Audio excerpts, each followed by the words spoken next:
Hi, welcome to Farm for Life, your source for off-grid living and homesteading, a sustainable lifestyle for a healthier and happier you. I'm your host, Kyle. We blend the beauty of traditional practices with a modern touch, guiding you towards self-reliance. Join us on this extraordinary journey as we explore time-tested farming methods, sustainable living techniques, and the joy of strengthening our connection with the land. Today, we're going to dive into some common questions that often arise when starting your own farm.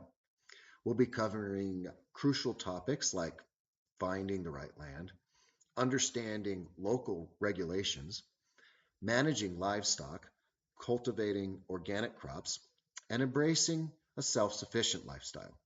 So join us as we explore these essential aspects, providing insightful answers to these burning questions that you might have. Get ready to glean valuable knowledge and practical advice to kickstart your sustainable farm dream. So let's jump right in and tackle these key queries together. So, number one, what is a homestead versus what is a farm? A homestead represents a deeply personal endeavor, a self-sufficient haven where individuals aim to cater to their own needs, their families, and often the immediate community.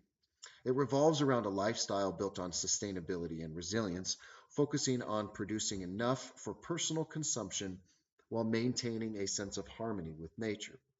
Unlike a farm, which typically operates on a larger scale and often under commercial pressures, a homestead allows for a more intimate and manageable undertaking. Here, the emphasis is not solely on monetary gain, but on self-reliance, fostering a connection with the land, growing food, raising animals, and crafting a lifestyle centered on independence and sustainability. On the other hand, a farm tends to encompass a more expansive operation, often geared towards commercial success. It is characterized by larger land areas and a primary focus on generating profits through agricultural activities. Farms are driven by market demands, aiming to produce enough to sustain not just personal needs, but also to supply goods for wider distribution and trade. This key distinction from a homestead lies in the scale and primary objective. While both farms and homesteads involve agricultural activities, a farm typically functions as a business entity with a stronger emphasis on economic outcomes and often requires a more significant initial investment and operational infrastructure. Number two, how much land do I need? Well, determining the necessary land size for a homestead hinges on the specific goals and activities an individual intends to undertake. In the case presented, this, the 5-acre property comprised of a combination of cleared fields and wooden acres, the diversity in terrain allows for a mix of agricultural and animal husbandry endeavors, showcasing that a variety of activities can thrive with a modest amount of acreage. It's crucial to note that the land requirement can significantly vary based on the scale and complexity of the envisioned homestead. For those aspiring towards a basic and straightforward homestead, uh, a quarter of or even an eighth of an acre could suffice. The size of the land is intrinsically tied to the chosen activities. For instance, someone primarily focused on vegetable gardening or small scale animal husbandry, like raising chickens or rabbits, might find that a smaller plot of land is adequate. On the contrary, larger livestock, such as cows or sheep or pigs, typically necessitate more extensive grazing areas. Additionally, considerations regarding local regulations, available resources, and future expansion plans also play a role in determining the suitable land size for a homestead. Ultimately, the key lies in aligning the land size with the envisioned activities, ensuring it can sustainably support the intended operations while allowing for growth and flexibility in the homesteading journey. Question number three, what do you want to raise or produce? When Considering what to raise or produce on a homestead, the choices are diverse and flexible. Homesteaders can opt for cultivating a variety of vegetables, fruits, or herbs based on their dietary preferences and land capacity. Additionally, they might choose to raise animals such as chickens, ducks, rabbits, goats, cows, or pigs for eggs, meat, dairy, or other products. Some may focus solely on plant-based agriculture, while others might prioritize animal husbandry or even engage in both, depending on their lifestyle goals and sustainability aspirations.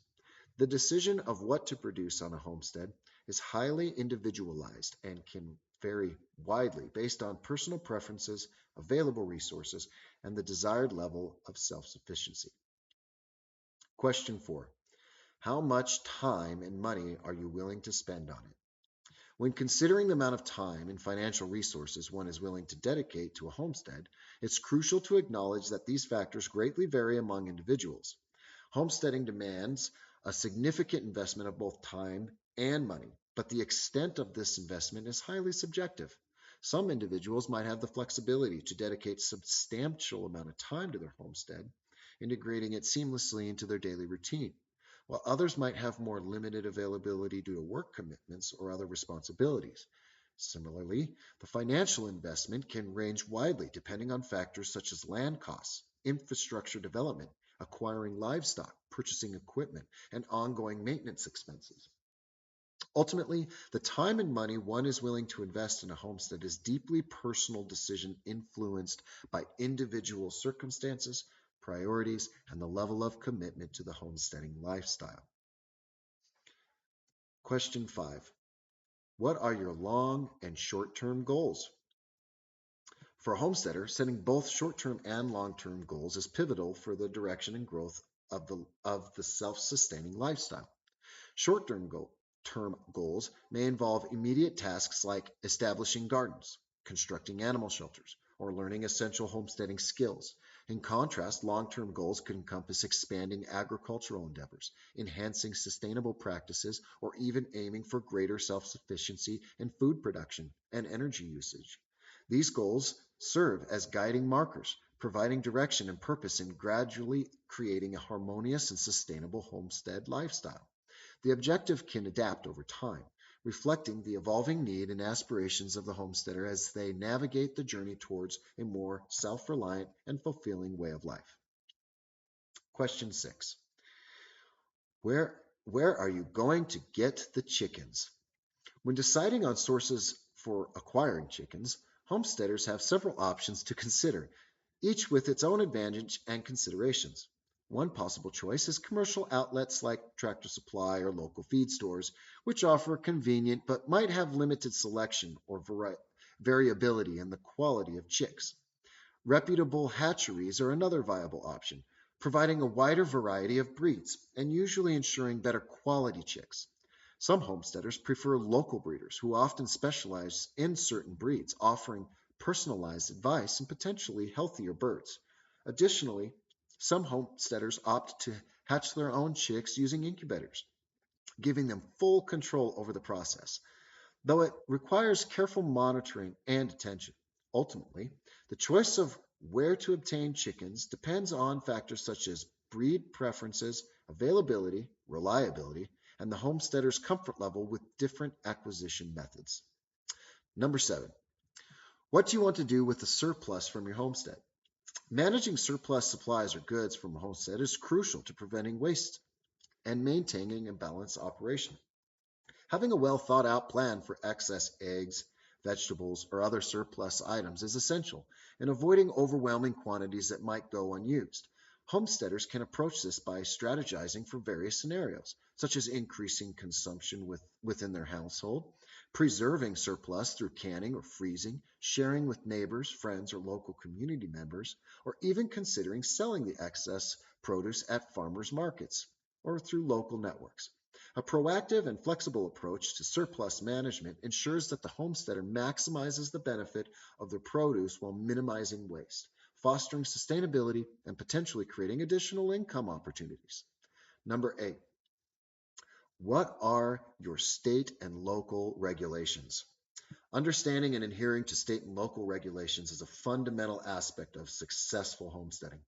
Familiarizing oneself with the regulations is crucial, particularly concerning specific activities like raising livestock, cultivating gardens, or implementing certain structures, especially in areas governed by homeowners associations, HOAs.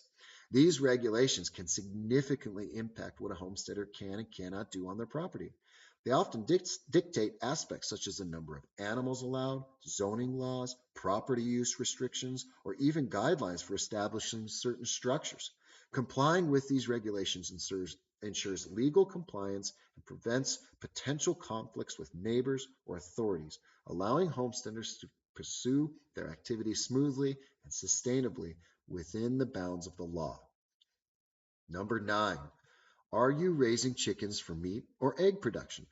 Homesteaders often rear chickens for dual purposes, either for the production of eggs or for meat consumption. It is important to note that chickens can serve both these purposes ethically. So, ethical standpoint specifically related to the chicken eggs highlights that eggs are a sustainable and ethical source of protein without necessarily the killing of any animal. This underscores a key aspect of homesteading.